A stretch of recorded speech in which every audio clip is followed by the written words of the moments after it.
Illuminare Wellness, I'm Dr. Louis Abate. I provide network spinal analysis, somatorespiratory integration, and reorganizational healing techniques. These healing modalities help free the body from interference and allow healing to take place. Healing that can improve not only physical health, but also establish a platform for improving all other aspects of life as well. Over the next few minutes, I'd like to explain how I see the healing process, so that we can make sure that you're in the right place to get the care that you need and you deserve. So please sit back, relax, and enjoy the presentation. As we begin, I'd like to share with you a little bit about my own story. As a child, I was sickly. I missed many school days due to colds and flus, and my summer vacation was sheer torture due to allergies and asthma-like symptoms. Because my medical doctor only knew how to prescribe medication, and because my parents didn't believe in giving their children loads of pills and potions, I began seeing a chiropractor during the summer of my 13th year. I had immediate relief from the allergies and respiratory problems, and as I continued to receive care, I noticed I was not getting sick or missing any school. Over the next 8 years, my chiropractor taught me the core concepts of the profession. Among these concepts is the principle that we all have within us an intelligence that brings life to us, that controls, coordinates, and heals the body. For this innate intelligence to work properly, there must be freedom from interference such as spinal misalignments or sustained tension in the body that blocks the body's natural processes. What I've discovered over the past 20 years of providing care to thousands of people is that network spinal analysis and somatorespiratory integration allow the body to learn and develop strategies to remove tension that interferes with the proper functioning of our body's powerful innate healing abilities. I'll show you how that's done in a few minutes.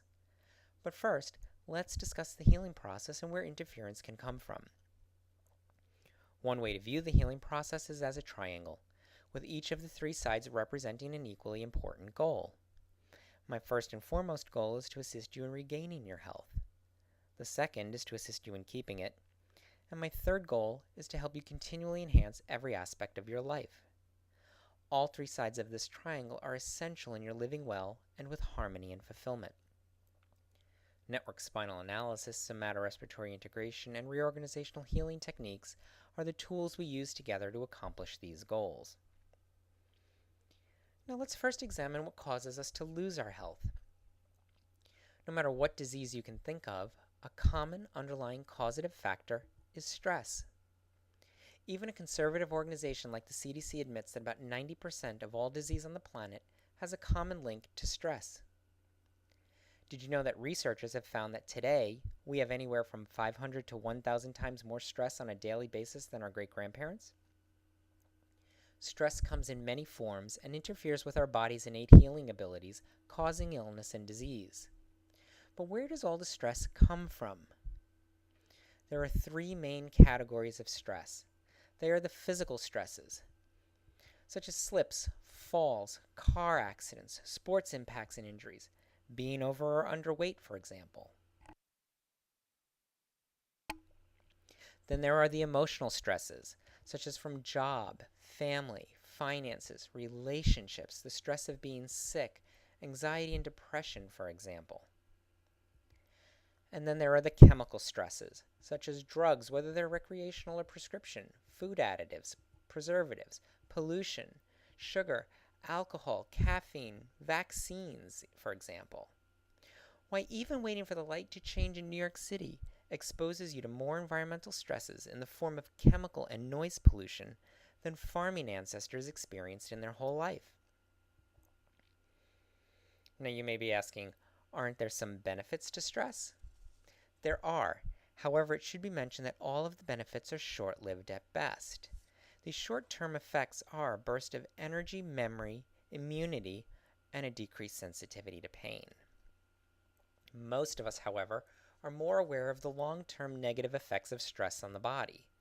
These include, but are not limited to, an impaired ability to think and reason, blood sugar imbalances, increase in blood pressure and heart rate, a decrease in immunity, increase in abdominal fat, problems with digestion, elimination, breathing, insomnia, anxiety, depression, allergies, and many, many more effects. When we experience stress, our bodies go into an automatic fight or flight mode. Basically, this is the survival instinct, which is fantastic in the short term, but devastating and destructive in the long term.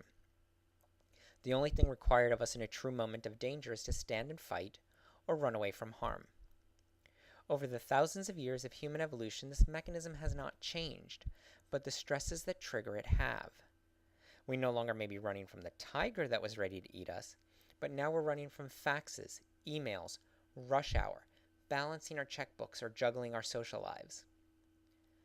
Your body in the fight or flight response does not distinguish between a tiger and a glut of emails, your checkbook, or your social life. The response is exactly the same. Blood is diverted from the thinking part of the brain to the reactive part of the brain to our limbs and to our heart and lungs. Our breathing becomes short and shallow. Our eyes dilate to see the danger more clearly. Every fiber of our body gets poised to be ready to strike or run away. But since there's no tiger to run from, the stress hormones are not used as nature intended. Thus, the body does not reset and return to a normal state of calm. Because the stress lingers, it and its effects then accumulate in the body. A stress response can linger for an hour or longer, days, weeks, even years, and our body is still reacting as if the stress that happened a long time ago is continually occurring. Not only is this an inappropriate response, but the parts of the body that are involved can become locked in a rut, stuck, and sick. This heightened elongated stress response, repeated over a period of years, will destroy our body and health.